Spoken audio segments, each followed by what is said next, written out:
Bonjour à tous et bienvenue dans 6 minutes chrono, l'émission quotidienne de Lyon Capitale. Nous recevons aujourd'hui Pascal Regard, qui est directeur adjoint de la direction interrégionale des douanes. Bonjour. Bonjour monsieur. Merci d'avoir accepté notre invitation. La direction interrégionale des douanes vient de sortir son bilan de l'année 2021.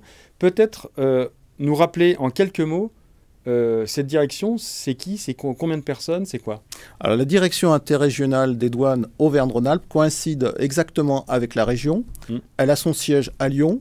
C'est une direction qui a autorité sur 4 autres directions qui sont implantées à Chambéry, Clermont-Ferrand, Lyon et Annecy. Et elle comprend 1319 agents qui sont répartis en 2 branches. La branche de la surveillance, ce sont des agents en tenue armée et opérationnel 24 heures sur 24, et la branche de l'administration générale et des opérations commerciales. Les agents qui travaillent au sein de cette branche arment les directions et également travaillent dans les bureaux de douane et les centres de viticulture. Bon, comme ça, on y voit plus clair. Voilà. Merci pour cette précision. Alors, on va arriver au fait des choses. Le bilan, qu'est-ce qu'il faut retenir dans les grands chiffres de ce bilan des douanes 2021? Alors, notre bilan est un excellent bilan. L'année 2021 est un bon cru. Nous avons tenu la frontière et nous avons sécurisé les marchandises plus que jamais. Tenu la frontière, évidemment, la frontière géographique. Nous avons une frontière terrestre avec la Suisse et l'Italie, des frontières également aéroportuaires, mais nous avons également tenu une nouvelle frontière, la frontière numérique, en mettant en place le paquet ITVA dans le domaine du e-commerce. Et 2 mesures phares concernent ce paquet ITVA.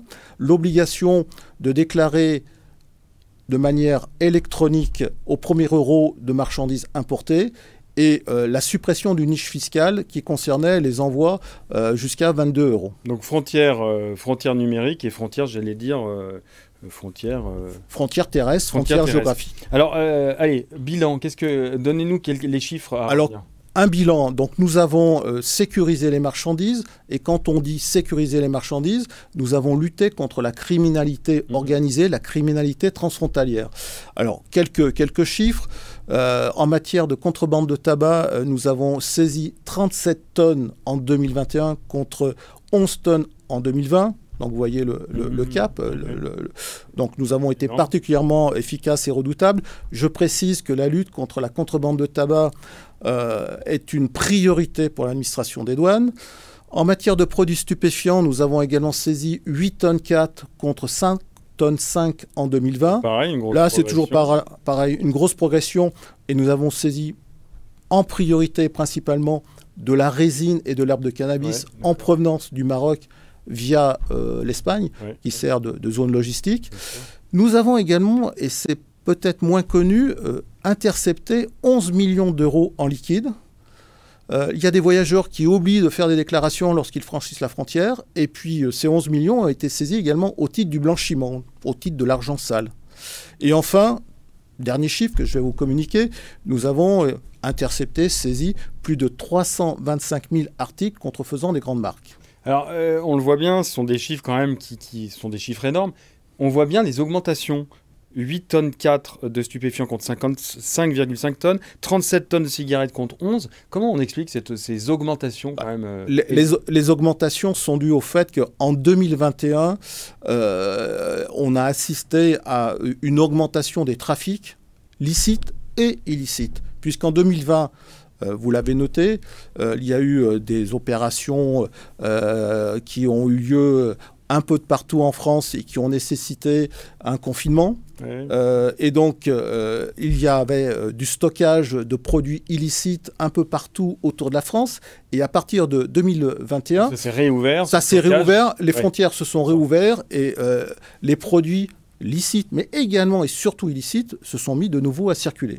Donc cette augmentation, elle est liée à ce contexte de crise sanitaire et de confinement. Exactement. Comment les 1319 agents, de manière générale, comment les douanes vous adaptez à cet environnement délinquant, de plus en plus changeant, de plus en plus mouvant? Eh bien écoutez, nous réfléchissons. Lorsqu'on identifie un potentiel d'amélioration, nous mettons en place des structures adaptées. Je vais vous donner un exemple à travers une structure qui s'appelle le groupe régional d'intervention de lutte contre les trafics de tabac. Oui. Ce groupe régional et de recherche, évidemment, voilà, qui a été créé en 2021, au mois de février, a pour mission de réunir des compétences, de réunir des services afin de travailler en amont sur le renseignement, sur les techniques d'investigation, et ce service a eu de très très beaux résultats en 2021. Mais c'est vrai que Lyon Capitale, pour avoir fait des enquêtes effectivement sur le trafic de cigarettes à Lyon et dans certains quartiers très ciblés, effectivement, comme vous le rappeliez, c'est une des priorités des douanes. L'émission touche à sa fin. En tout cas, merci beaucoup Pascal Regard d'être venu dans 6 minutes chrono. Une émission que vous pouvez évidemment retrouver sur www.lyoncapital.fr. Et moi, je vous retrouve à très bientôt pour une nouvelle émission.